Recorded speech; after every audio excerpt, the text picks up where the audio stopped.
wareegtadan ka soo baxday madaxtooyada Soomaaliland oo ku saxana madaxweynaha Soomaaliland Muuse Biixi Cabdi ayaa waxa uu xilalkii ay qaranka u hayeen kaga xayuubiyay wasiirada warfaafinta Cabdiraxmaan Guri Barwaaqo gaashaandhigga Ciise Axmed Xawara wasiirka xogeenka warfaafinta Maxamed Muuse Abeesa agaasimayaasha guud ee wasaaradda gaashaandhigga garsoorka iyo ciyaaraha kuwaas oo bedelkooda magacaabay madaxweyne Muuse Biixi Cabdi ayaa sidoo kale waxa uu sameeyay isku bedel waxaana wareegtadaasi oo nuqul ka mid ah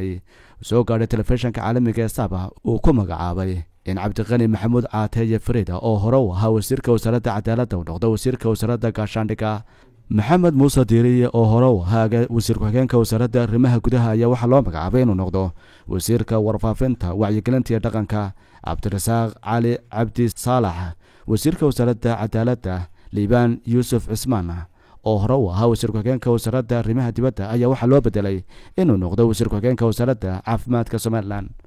Cabdinaasir Cumar Jaamac waxa loo magacaabay inuu noqdo wasiirka xogeenka wasaaradda warfaafinta wacyigelinta iyo dhaqanka Cabdilqaadir Cumar Jaamac waxa loo magacaabay inuu noqdo wasiirka xogeenka wasaaradda arrimaha dibadda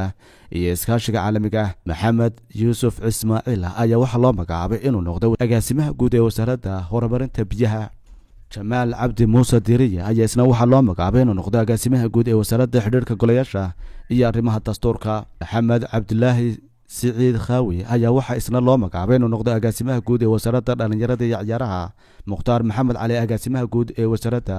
warfaafinta dhaqanka iyo wacyigelinta Farxaan Aadan Haybe ayaa isna waxa uu madaxweynaha Soomaaliland Muuse Biixi Cabdi uu magacaabay inuu noqdo gudoomiyaha cusub ee hay'adda shaqaalaha Muneer Xaaji Cabdullaahi Abusite wakiilka Soomaaliland ee dalka Imaaraadka Carabta Sharmaake Axmed Maxamed Geelle oo hore u ahaa gudoomiyaha hay'adda shaqaalaha ayaa isna waxa loo magacaabay inuu noqdo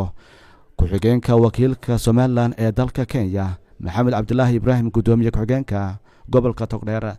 wareegtadan ayaa sidoo kale waxa uu madaxweynuhu xilalkii ay hayeen kaga xayuubiyay wakiilkii Soomaaliland u joogay Imaaraadka Carabta Xasan Yaasiin Hirade iyo wakiilka xogeenkii Soomaaliland ee Kenya Ayaan Lesraad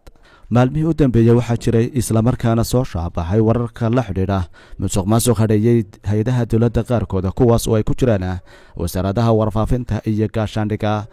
isku shaandhayntan oo ay safka hore kaga jiraan wasiirada wasaaradda gaashaandhigga iyo warfaafinta ayaa la rumaysan yahay inay tahay midii ugu ballaarnayd isla markaana xilalka laga xayuubiyo wasiiro hanti dhowrku ay soo eedeeyeen xeelaalantuna ay hor yeelaan dacwadahooda waxaana loo badinayaa inay xidhiir la leedahay arrimahaas oo dhan najxadan cunaye Saab TV